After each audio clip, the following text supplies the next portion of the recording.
હું સુરતમાં રસ્તાના કિનારે શાકભાજી વેચતી હતી, કારણ કે હું વિધવા હતી. પતિના અવસાન પછી જીવન ખૂબ એકલું બની ગયું હતું. દરરોજ એક યુવાન મારી પાસે શાક લેવા આવતો.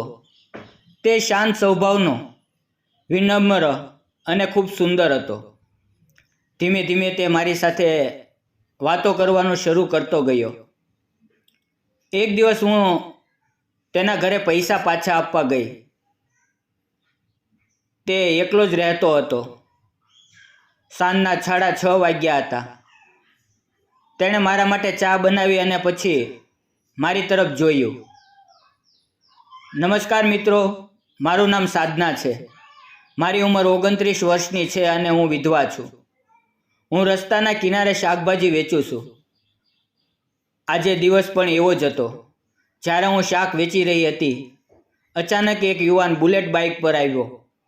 તેણે મારી દુકાન સામે બાઇક રોકી અને પૂછ્યું, મેથીની એક જોડી કેટલાની છે? મેં જવાબ આપ્યો, 10 રૂપિયાની. પછી તેણે પૂછ્યું, અને પાલક? મેં કહ્યું, એ પણ 10 રૂપિયાની છે.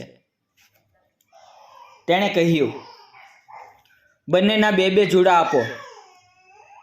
મેં તેને 2 મેથી અને 2 પાલકના જુડા આપ્યા. તેણે થેલો આગળ કર્યો. મેં ભાજી તેમાં મૂકી દીધી. પછી તેણે ખીચામાંથી 500 રૂપિયાની નોટ આપી. મેં કહ્યું, સાહેબ, મારી પાસે છૂટા પૈસા નથી. તે બોલ્યો, મારી પાસે પણ છૂટા પૈસા નથી. હું થોડી ગભરાઈ ગઈ. મને સમજાયું નહીં કે હવે શું કરવું. પણ મેં કહ્યું, કોઈ વાંધો નહીં, તમે કાલે જ્યારે પાછા આવો ત્યારે આપી દેજો. તે યુવાને ખૂબ ઈમાનદારીથી અને આત્મવિશ્વાસપૂર્વક કહ્યું, તમે આ 500 રૂપિયા રાખો. જ્યારે તમારી પાસે છૂટા થાય ત્યારે આપી દેજો. 1-2 દિવસ પછી આપો તો પણ ચાલશે. તેના ચહેરાની સચ્ચાઈ અને ભરોસો જોઈને મને સમજાયું નહીં શું કરવું. પણ અંતે મજબૂરીમાં મેં તે નોટ રાખી લીધી. મારે તેને 460 પાછા આપવાના હતા. તે બુલેટ પર ચશ્મા પહેરેલો, મજબૂત શરીરનો, ગોરો અને ખૂબ આકર્ષક લાગતો હતો. જતા સમયે તેણે સ્મિત આપ્યું અને ચાલ્યો ગયો. એ સાંજે હું ઘરે આવી. હું એકલી જ રહેતી હતી. પતિના અવસાન પછી મારું જીવન ખૂબ શાંત અને અંદરથી તૂટી ગયું હતું. એ રાત્રે ભોજન કરીને જ્યારે સૂવા ગઈ ત્યારે તેનો ચહેરો વારંવાર મારી આંખ સામે આવતો રહ્યો. કોણ હતો એ યુવાન? આજકાલ કોણ આટલો ભરોસો કરે છે? લોકો 1 રૂપિયાના માટે પણ ઝઘડે છે. અને તેણે વિચાર્યા વગર 500 રૂપિયા આપી દીધા. બીજે દિવસે હું હંમેશાની જેમ રસ્તા કિનારે શાક વેચવા બેઠી. લગભગ સાંજે 4 વાગ્યાની આસપાસ એ જ યુવાન ફરી આવ્યો. આ વખતે મેં પહેલાંથી જ 460 અલગ રાખ્યા હતા. જ્યારે તે આવ્યો ત્યારે મેં પૈસા આપવાનો પ્રયાસ કર્યો, પણ તેણે કહ્યું, રહેવા દો, આજે મારે વધુ શાક જોઈએ. તેણે મારી પાસેથી રીંગણ, બટાટા અને મેથી લીધી. તે બોલ્યો, ગઈકાલની મેથી અને પાલક ખૂબ સ્વાદિષ્ટ હતી, એકદમ તાજી. હું હસીને બોલી, મારી પાસે હંમેશા તાજું શાક જ હોય છે. તેણે મારી પ્રશંસા કરી અને કહ્યું, હવે હું બીજે ક્યાંયથી શાક નહીં લઉં. તમારા જેટલું તાજું શાક ક્યાંય નથી મળતું. તેણે 60 રૂપિયાનું શાક લીધું તો મેં તેને 400 પાછા આપ્યા. તેણે કહ્યું, આ પણ તમે જ રાખો. પણ મેં આગ્રહપૂર્વક તેને પૈસા પાછા આપી દીધા. તેણે પૈસા લઈ લીધા અને ત્યાર પછી તેણે પૂછ્યું, તમારું નામ શું છે? મેં કહ્યું, સાધના. તે બોલ્યો, ખૂબ સુંદર નામ છે. મેં પૂછ્યું, અને તમારું નામ? તે બોલ્યો, મારું નામ વિજય છે. ત્યાર પછી મેં તેને કંઈ વધુ પૂછ્યું નહીં. પણ જતી વખતે તેણે ફરી એક મીઠી સ્મિત આપી, જે મારા મનમાં ગાઢ છાપ મૂકી ગઈ. હવે તે રોજ મારી પાસે આવવા લાગ્યો. ક્યારેક કોઈ બહાને થોડું શાક ખરીદતો અને મારી સુંદરતાની પ્રશંસા કરતો. અને મીઠી સ્મિત આપતો. આ બધામાં મારું મન આખો દિવસ ખુશ રહેતું. હવે હું થોડા થોડા પૈસા બચાવવા લાગી હતી. ઘરે પૈસા રાખવા સુરક્ષિત નહોતા, એટલે મેં વિચાર્યું કે નાના કાનના બુટિયા બનાવી લઉં. જ્યાં હું શાક વેચતી હતી ત્યાં જ એક સોનીની દુકાન હતી. એક દિવસ હું ત્યાં બુટિયા લેવા ગઈ. જેવી જ હું અંદર ગઈ, કાઉન્ટર પર બેઠેલા માણસને જોઈને હું આશ્ચર્યચકિત થઈ ગઈ, કારણ કે એ તો વિજય જ હતો. હું બોલી, તમે અહીંયા? તે મારી તરફ સ્મિત કરીને બોલ્યો, અને તમે અહીં કેવી રીતે? મેં કહ્યું, કાન માટે બુટિયા લેવા આવી છું. પછી તેણે મને એક સુંદર બુટ્ટી બતાવી. મારી પાસે વધુ પૈસા નહોતા, પણ તેણે ઘણી મોંઘી અને સુંદર બુટ્ટી મારી સામે મૂકી. તેમાંની એક જોડી મને ખૂબ ગમી ગઈ. મેં કહ્યું, આ મને બહુ ગમી છે. જરા તોલીને કહો કેટલાની થશે? તેણે વજન કર્યું અને કહ્યું, 14,000 રૂપિયાની થશે. હું ચોંકી ગઈ, કારણ કે મારી પાસે ફક્ત 9,000 હતા. મેં કહ્યું, મારી પાસે એટલા રૂપિયા નથી, કંઈક ઓછા ભાવની બતાવો. ત્યાર પછી તેણે મને પૂછ્યું, તમારી પાસે કેટલા રૂપિયા છે? મેં કહ્યું, 9,000. તેણે તરત કહ્યું, જેટલા છે એટલા આપો, બાકીના પછી જોઈ લઈશું, અને ના આપો તો પણ ચાલશે. મેં કહ્યું, એવું કરવાથી મને સારું નહીં લાગે. પણ તેણે ખૂબ આગ્રહ કર્યો અને અંતે મેં ના ઈચ્છતા હોવા છતાં તેને 9,000 રૂપિયા આપ્યા.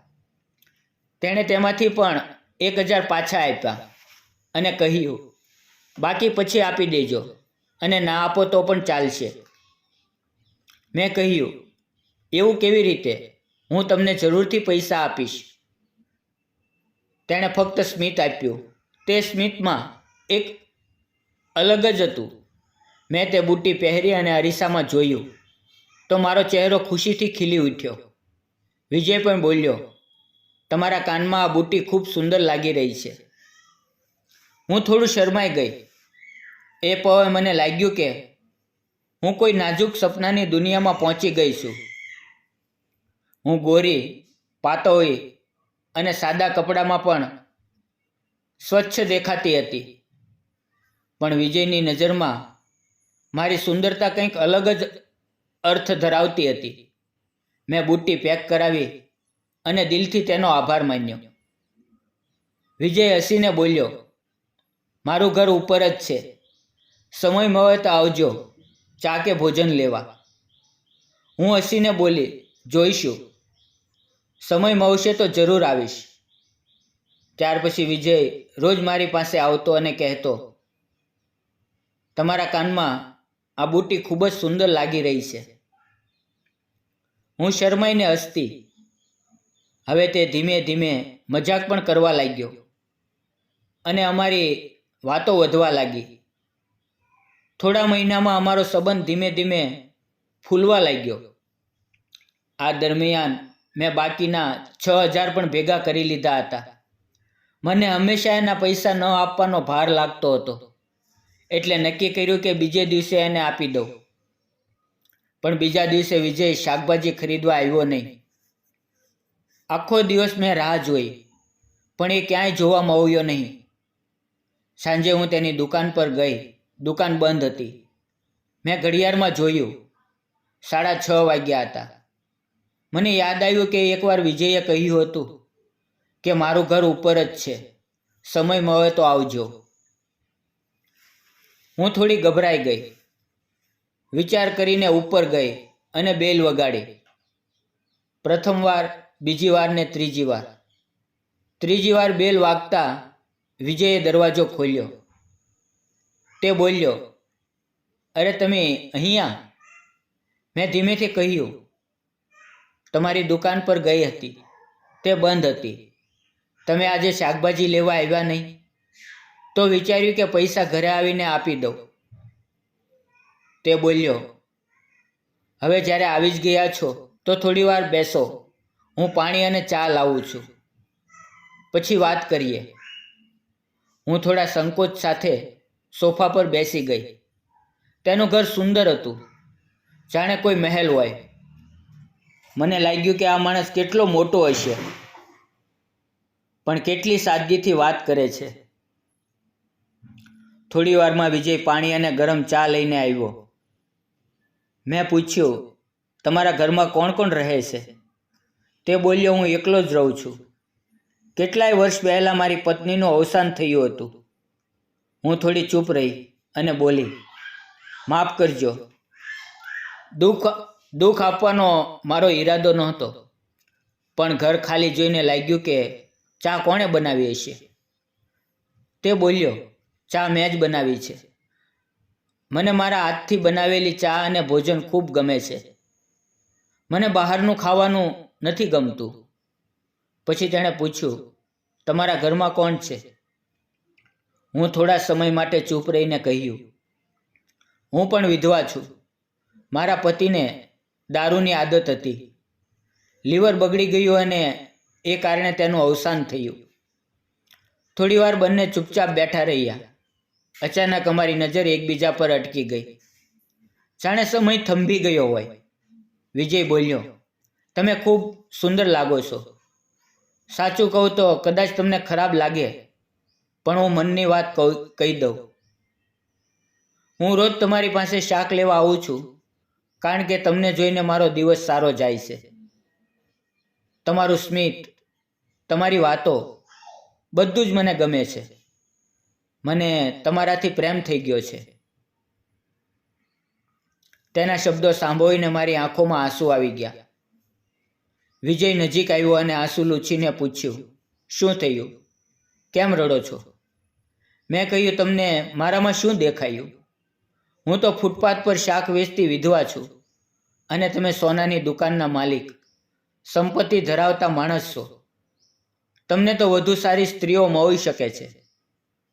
તે બોલ્યો, હા, કદાચ સુંદર સ્ત્રીઓ મળી જાય, પણ તમારી જેમ પોતાના પગ પર ઊભી રહેનારી, કોઈ પર ભાર ન બનનારી, ખુલ્લા દિલથી હસનારી અને સાચા દિલથી પ્રેમ કરનારી સ્ત્રી મળી શકે તેમ નથી.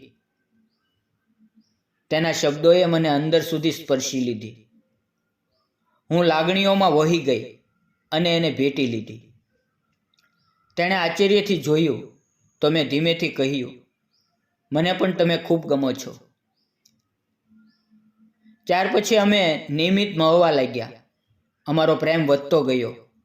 હવે એકબીજા વગર રહેવું અશક્ય લાગતું હતું. તેથી અમે નક્કી કર્યું કે અમે લગ્ન કરીશું. થોડા જ દિવસમાં અમે કોર્ટ મેરેજ કરી લીધી. આજે અમે સાથે છીએ, ખુશ છીએ. હું વિજયની સોનાની દુકાનમાં કામ કરું છું, અને તેણે મારા માટે ખૂબ સુંદર દાગીના બનાવ્યા છે. અમે એકબીજાને સમય આપીએ છીએ, પ્રેમ કરીએ છીએ અને ખૂબ સુંદર જીવન જીવી રહ્યા છીએ. મિત્રો, તમને આ નાની એવી વાર્તા કેવી લાગી તે જરૂર કોમેન્ટમાં જણાવો. જીવનમાં દરેકને બીજો મોકો મળવો જોઈએ, પ્રેમ માટે, પોતાના જીવન માટે અને ખુશી માટે. એક વિધવા શાકવાળી અને એક અમીર સુવર્ણકાર બંને પોતાના જીવનમાં એકલા હતા, પણ પ્રેમે તેને ખાલી જીવનને ફરી ભર્યું. મહત્વનું એ નથી કે કોઈ વ્યક્તિ સમાજમાં શું છે, પણ મહત્વનું એ છે કે એ તમારા માટે શું છે. દિલ જોડાય છે, સંબંધ બને છે. પ્રેમ ક્યાંય પણ ક્યારેય પણ થઈ શકે છે, ફક્ત મનથી અને અપનાવવાની તૈયારી હોવી જોઈએ. જો તમને મારી આ પ્રેમ કહાની ગમી હોય તો આ વાર્તાને લાઈક કરો, શેર કરો અને ચેનલને સબસ્ક્રાઈબ કરવાનું ભૂલશો નહીં. અને વિડીયોમાં આવેલા નામ, પાત્ર અને ઘટના ફક્ત કાલ્પનિક હતા. તેનો કોઈ પણ વ્યક્તિ, જાતિ કે ધર્મ સાથે સંબંધ નથી. ફરી મળશું આવતીકાલે એક નવી વાર્તામાં. ત્યાં સુધી આવજો. વિડીયો પૂરો જોવા બદલ આપ સૌ મિત્રોનો દિલથી ખૂબ ખૂબ ધન્યવાદ મિત્રો.